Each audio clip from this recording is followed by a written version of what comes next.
the nearest florist that is closest nearest florist to your location. So what is important is when you go to the website as a customer, you end up putting in your postcode or your location ID. Now your location ID helps the money to first of all locate who is the nearest florist who has the product that you have ordered. So based on proximity and the availability of the product, that particular florist comes to deliver to you. So you have a large database of flowers that can be purchased, and you also have a very short turnaround. It means that when you make a purchase within a day or two, and within 2 or 3 days, your product is given to you. And what they do is that they use the internet to also portray beauty of products, give them an easy experience and a comfortable and efficient experience. Now, if you go to the website link that I provided to you, you can watch the video about it and you can have a better understanding what I'm talking about. Look now, on the other hand, who is not like a typical storefront jewelry shop where you can have only about, let's say, 1,000 jewelry on display, is able to display 60,000, and they have a 3 to 4 day delivery time. So when you place your order on Monday, you can get it on Thursday. And what is interesting is that they use unique technology to produce unique products. For example, you'll be able to select by size, you'll be able to select by, if you're buying buying diamonds is a very intimate experience. So you'll be able to select by size, you'll be able to select by price, and then be able to get it will then sort it and tell you which of the diamonds are available, or the rings are available, or the jewelry that is available within the price range that you have specified. Now what it does is that they are able to they also have tied it into a customer relationship management system that helps them to understand who is buying. One thing that if you watch the video, it tells you is that the women do the selection and the men come and do the purchase. So women spend more time on the website, create accounts and do the selection. But you see, when you get to the payment time, you realize that the person making the payment is the guy. That's interesting. So what do? You target the woman with the design, and then you target the men with the pricing. So they have competitive pricing, there's no middleman, there's no commission, and the availability of their website is 24/7. Unlike the conventional shops that you have to go and come back the next day before you can be able to buy there. So they have a shorter time to offer products to their customers. Blue Now is able to offer their products to their customers 24/7. Good. So building on Blue Now's perspective, we tend to realize that there are 2 types of ways that firms use information systems. There are firms that use information systems to enable processes and functions. Some of these firms use their websites to enable the sale of products. That means that this firm primarily may not have showrooms for consumers or may fail to operate efficiently without their websites. Information systems play a very key role in making them survive. Now there is also a set of firms who use websites to just support the jobs that they are offering in the market. For example, Best Buy is a physical shop, although they have a website. If the website is down, the physical shops will still operate, and you can still go there and buy things from there. Now with Blue Now, their shop is primarily on the internet. So if the website is down, you cannot be able to have Blue Now as a shop for you to visit to, unless they start building the brick and mortar infrastructure or business component of their business model. What they kind of have right now is a virtual store that you can buy from, and 1-800-Flowers also has a similar thing. Amazon.com also has a similar thing.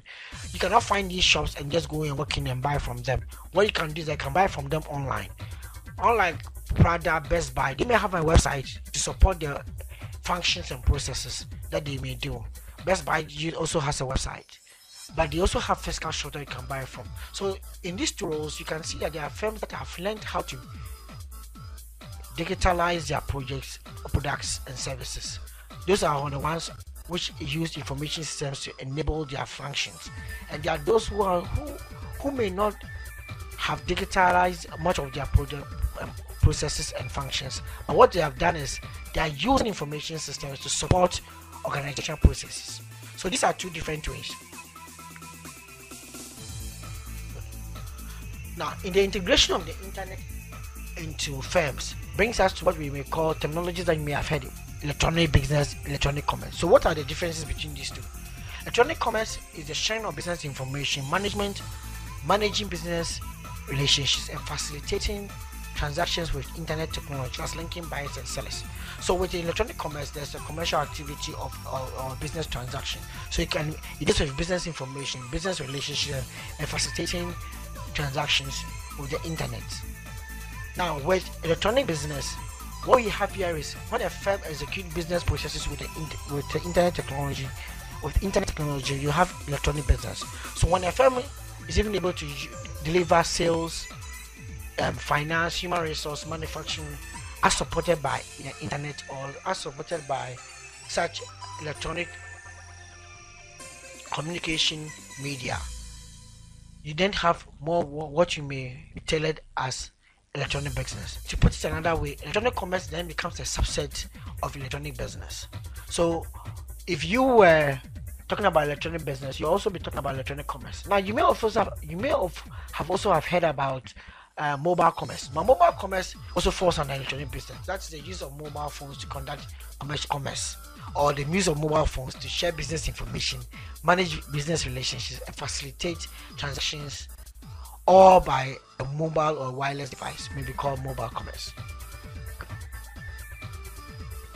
Now, what supports electronic commerce, what supports electronic business is the internet, or is electronic communication media, good, or electronic communication networks. The other two terms that you need to know of, that's the intranet and the extranet. Now, within a firm may build a private or secure network based on internet technology to enable employees to talk to one another. So within a firm, they may have an internet-based technology, what we call an intranet or an internal network that helps us to exchange files, to coordinate network computers together so that they can be able to share resources. If you have a network computer on a network, you can be able to, all of us may be able to log into that computer and be able to access information from the computer. You have a network printer on a network, you may be able to access the network. You can all print to that network on printer. Now you also have an extranet. An extranet is when you give an access to an external user into an intranet. That's when that becomes an extension to the intranet. So we call it an extranet. So you may have a new supplier who becomes part of an organization. So the organization may be existing maybe in New York, and the new supplier may be coming from, let's say, South Africa or Uganda. And that new supplier may necessarily have to access certain documents that may be belonging to the mother organization. That new supplier may be given access to be able to log into the intranet of the mother organization and access some information. So you are extending the intranet, and then you start having what we may call an extranet. That said, you tend to realize that what information systems is doing to many organizations is that it is flattening the processes. That is, it's taking away some of existing procedures and making information available to all employees or to different employees at the same time. So it also lowers transaction and coordination costs. So, and also empowers employees with better information at the right time to be able to make a decision. It can also support teamwork. Now, all the different forms in different ways, and the extent to which an organization may experience this may differ depending on how much the information system is integrated into their processes. So for some organizations, information systems may be integrated in their processes more. So that in that sense, you may experience more flexibility in the organization. Or you may experience more location independence in the organization. For example, customers who are buying from Amazon, irrespective of where they are in the US, experience some of location